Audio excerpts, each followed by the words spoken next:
தெய்வீக திருக்கல்யாண ஹோம திரவியங்கள், பூஜை பொருட்கள் மற்றும் யாக சாமான்கள் வாங்க திருப்பதி பாலாஜி நாட்டு மருந்து ஹோம சாமான்கள் கடை, மயிலாப்பூர். Free delivery. கால் 9840537761.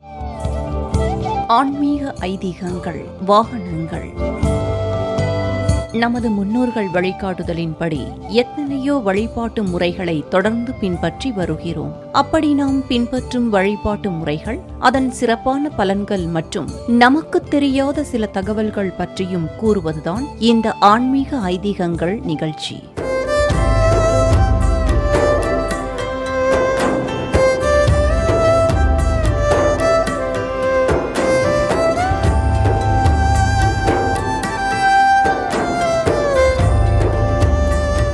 அந்த வகையில் இறைவனின் பல்வேறு வாகனங்கள் மற்றும் அதன் சிறப்பான தத்துவங்கள் பற்றி இன்றைய ஆன்மீக ஐதீகங்கள் நிகழ்ச்சியில் தெரிந்து கொள்வோம். கோவில்களில் இறை வழிபாட்டின் போதும், உற்சவங்களின் போதும், சுவாமி வீதி உலா வரும்போதும் பல்வேறு வாகனங்களில் எழுந்தருளி பவனி வருவதை கண்டு தரிசித்திருப்போம். இறை வழிபாட்டில் நம்முடைய சிந்தனை இல்லாமலேயே வணங்க பெறுபவர்கள்தான் இந்த வாகனங்கள். இறைவனுடன் தொடர்புடைய அனைத்துமே தெய்வீகத்தன்மை வாய்ந்தவை. அவை அனைத்துமே வணங்கப்படக்கூடியவைகள். பொதுவாக ஒவ்வொரு தெய்வத்திற்கும் ஒரு விசேஷ வாகனம் உண்டு என்ற போதிலும் அந்த வாகனத்தின் பெயராலே அந்தந்த தெய்வங்கள் அழைக்கப்படுவதும் உண்டு. அதாவது சிவபெருமானை ரிஷப வாகனன் என்றும், திருமாலை கருட வாகனன் என்றும், விநாயகரை ஆகுவாகனன் என்றும், முருகனை மயில் வாகனன் என்றும் வாகனங்களின் திருப்பெயரால் துதிநூல்களும் இலக்கியங்களும் விவரித்து போற்றுகின்றன. உற்சவ மூர்த்திகள் உலாவர அமைந்துள்ள வாகனங்கள் பலவாறாக இருந்தாலும் மொத்தம் 8 வகையாக அமைந்துள்ளன. இந்த வாகனங்கள் மரத்தாலும் உலோகங்களினாலும் செய்யப்பட்டு வாகன மண்டபம் என்ற கோவிலின் ஒரு பகுதியில் வைக்கப்படுகின்றன. இந்த வாகனங்களில் முதலாவதாக வருவது மர வாகனமாகும். ஒரு மரத்தின் வேறாக இறைவன் இருக்கிறான். இலைகளும் கிளைகளும் தத்துவங்களாக இருக்கின்றன. தேவலோகத்தில் உள்ள 5 மரங்களில் ஒன்று கற்பக விருட்ச மரம். நினைத்ததை தரக்கூடிய இம்மரத்தின் கீழ் சிவபெருமான் வீற்றிருந்து அருள்வதை விளக்குவது விருட்ச வாகனம். அடியார்கள் நினைத்ததை இறைவன் கற்பக மரம் போன்று நிறைவேற்றுவான் என்பதையே விருட்ச வாகனம் உணர்த்துகிறது. வாகனங்களில் அதிகார நந்தியும் பூத வாகனமும் மிக முக்கிய இடம் பெற்றுள்ளன. ஆன்ம வர்க்கங்களில் சிறந்தவர் அதிகார நந்தி என்பதால் அவரது தோள்களில் அமர்ந்து இறைவன் திருவீதி உலா வருகிறார். இறந்தவுடன் நமது ஆன்மாவை கொண்டு செல்லும் தன்மை உடையவை பூதகணங்களாகும். அப்பூத வாகனத்தில் பரமசிவன் எழுந்தருளி பக்தர்களுக்கு காட்சி தருவார். பாம்பிற்கு என்று சில குணங்கள் உண்டு. நஞ்சு, மாணிக்கம், படம் ஆகிய இம்மூன்றையும் மறைத்து வேண்டும் போது வெளியில் நீட்டுமாம். இச்செயல் இறைவனது மறைத்தல் தொழிலாகிய துரோபவ சக்தியை காட்டுவதால் நாகவாகன காட்சி நடைபெறுகிறது. பெருமாள் கோவில்களில் இறைவன் ஆதிசேஷன் என்னும் 5 தலை நாகவாகனத்தில் எழுந்தருளுவது வழக்கம். சிவபெருமானின் இன்னொரு வாகனம் ரிஷபம். இந்த வாகனத்திற்கான தத்துவ விளக்கம்: ஆன்மா வெண்மை நிறம், அது தூய்மைக்கு அடையாளமாக இருக்கிறது.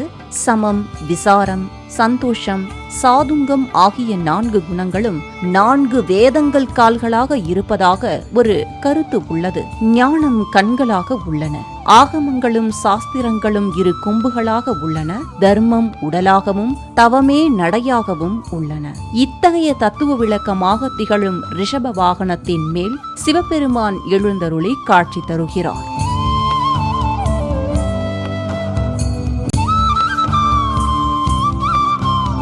ஆணவத்தின் குறியீடாகவும் அடக்க முடியாத 5 இந்திரியங்களின் குறியீடாகவும் யானையை குறிப்பிடுவர். இறைவன் யானை மீது அமர்ந்து வருவதானது அருளென்னும் அங்குசத்தால் உயிர்களின் ஆணவத்தையும் இந்திரியங்களையும் செயல்பாடுகளையும் அடக்குவதை குறிக்கிறது. இறைவன் உயிர்களுக்கு பரிபாகனாய் இருந்து திருவடி ஞானத்தால் அறிவிக்கும் குறிப்புகளை உயிர்கள் அறிந்து செயல்பட வேண்டுமென்பதை குறிக்கின்றது.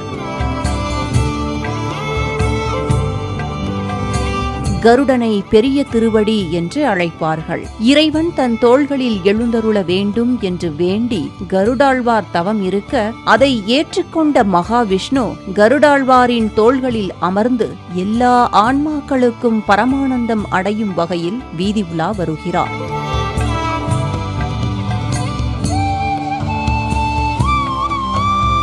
காமதேனு என்பது யார் அதனிடம் என்ன கேட்டாலும் அதை கொடுக்கும் சக்தி படைத்தது. இது பெண்ணின் தலை, மார்பு, பசுவின் உடல், மயில் தோகை போன்றவற்றுடன் இருக்கும். காமதேனு விரும்பிய எல்லாவற்றையும் அளிக்க வல்லது. தன்னை வழிபடுபவர்கள் விருப்பங்கள் எல்லாவற்றையும் நிறைவேற்ற வேண்டும் என்பதை காமதேனு வாகனத்தில் அருட்பாலிப்பதன் மூலம் சுவாமி தெரிவிக்கிறார்.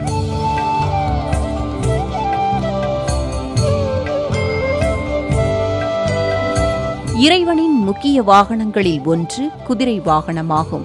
விலங்குகளில் வேகமுடையது குதிரை. மனித மனமும் அதிவேகமுடையதாக இருப்பதால் இரண்டையும் ஒப்பிடலாம். குதிரையின் மீதேறி அதை அடக்குவது போல் வேகமாக செல்லும் மனக்குதிரையையும் அடக்க வேண்டும் என்பதையே குதிரை வாகனம் விளக்குகிறது. முருகனின் வாகனம் மயில். மயில் ஓங்கார விஸ்வரூபம். இந்திரனே மயிலாக வந்து முருகப்பெருமானின் வாகனமாக முதலில் விளங்கினார். அடுத்து சூரபத்மனின் உடலின் இரு கூறுகளில் ஒன்று மயிலாகி முருகப்பெருமானின் வாகனமானது, மற்றொன்று சேவலாகி பெருமானின் கொடியானது. அதற்கு உண்மையான தத்துவம் மனிதர்களிடம் இருக்கும் அசுர குணம் இறைவனை சரணடையும் போது சாதுவாக மாறிப்போகும் என்பதாகும். கிளி சுகத்தின் அடையாளமாக இருப்பதால் வடமொழியில் அது சுகம் என்றே அழைக்கப்படுகிறது. காதல் இன்பத்தை வழங்கும் தெய்வமான மன்மதன் கிளியை வாகனமாக கொண்டிருப்பது இங்கே சிந்திக்கத்தக்கதாகும். அவனை சுகவாகனன் என்றே அழைக்கின்றோம். தாம் வணங்கும் தெய்வங்களை தமக்கு இனிய சுகங்கள் வழங்கி எந்நாளும் மகிழ்ச்சியுடன் வாழ வைக்க வேண்டுமென்ற பிரார்த்தனையின் குறியீடாகவும் கிளியின் மீது அமர்ந்து வரும் தேவியரை தொழுவதால் மனதில் இன்பம் பொங்குகிறது. இல்லற வாழ்வில் சுகம் கூடுகிறது.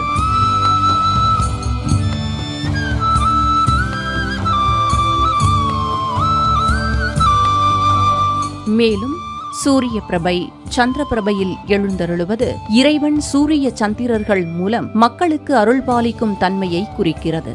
சூரிய வெப்பத்தால் உலகோர்க்கு வளத்தையும் சந்திரனின் தன்னொளியால் அமைதியையும் அளித்து காக்கும் இறைவனின் கருணையையே இது விளக்குகிறது. நேயர்களே, உற்சவங்களிலும் விசேஷ நாட்களிலும் இறைவன் பல்வேறு வாகனங்களில் கோவில்களிலும் ரத வீதிகளிலும் பவனி வரும் போது வாகனங்களின் தத்துவத்தை மட்டுமல்லாமல் வாழ்க்கையின் தத்துவத்தையும் உணர்ந்து இறைவனை வழிபட்டு அவனது பாதத்தில் சரணாகதி அடைவோம், ஆனந்தமாய் வாழ்வோம். ஆன்மீக ஐதீகங்கள், வாகனங்கள். தெய்வீக திருக்கல்யாண ஹோம திரவியங்கள், பூஜை பொருட்கள் மற்றும் யாக சாமான்கள் வாங்க திருப்பதி பாலாஜி நாட்டு மருந்து ஹோம சாமான்கள் கடை, மயிலாப்பூர். Free delivery. கால் 9840537761.